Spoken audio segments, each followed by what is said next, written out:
തനിക്കൊരു കസേര കിട്ടും, അതായത് ഈ കസേരയാണ് മുഖ്യം എന്നുള്ളത് തന്നെയാണ്. അതായത് ഈ ജാഫർ എന്ന് പറയുന്ന വ്യക്തി ലീഗ് സ്വതന്ത്രനായി UDFിനൊപ്പം നിന്ന് വിജയിച്ച വ്യക്തിയാണ്.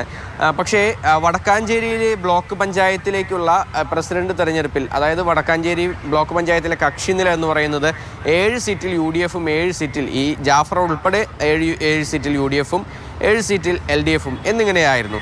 ഈ ജാഫർ കാലു മാറിയാൽ LDFിനോടൊപ്പം പോയി കഴിഞ്ഞാൽ LDFിന് 1 സീറ്റ് മുൻതൂക്കം കിട്ടി ബ്ലോക്ക് പഞ്ചായത്ത് പ്രസിഡന്റ് സ്ഥാനം ലഭിക്കുകയും ചെയ്യുമായിരുന്നു. ആ ഒരു ഘട്ടത്തിലാണ് ഇത്തരത്തിൽ ഒരു കോഴ വിവാദം അല്ലെങ്കിൽ കോഴ ആരോപണം നടന്നു എന്ന് പറയുന്നത്, കോഴ വാഗ്ദാനം നടന്നു എന്ന് പറയുന്നത്.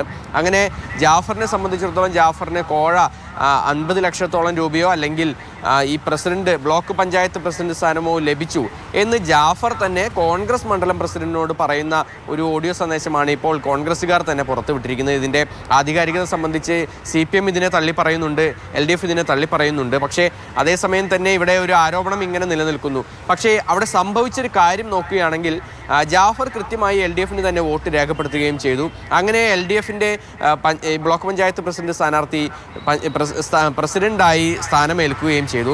പിന്നീട് നടന്ന വൈസ് പ്രസിഡന്റ് തെരഞ്ഞെടുപ്പിൽ ജാഫർ വിട്ടുനിൽക്കുകയും ചെയ്തു. അതോടുകൂടി വീണ്ടും LDFിന് പുതിയ പ്രതികരണമുണ്ട്, അതുകൂടി കേട്ട ശേഷം ലക്ഷ്മിയിലേക്ക് തിരികെ വരാം.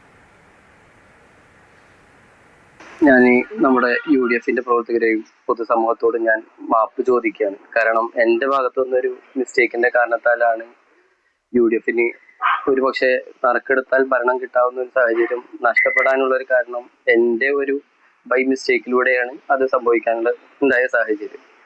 കാരണം യാതൊരു കാരണവശാലും CPMുമായി ഞാൻ ഒരു തരത്തിലും അതീതനാവാത്ത ഒരു സാഹചര്യമാണ് എല്ലാ കാലത്തും ഞാൻ ഉണ്ടായിരുന്നത്.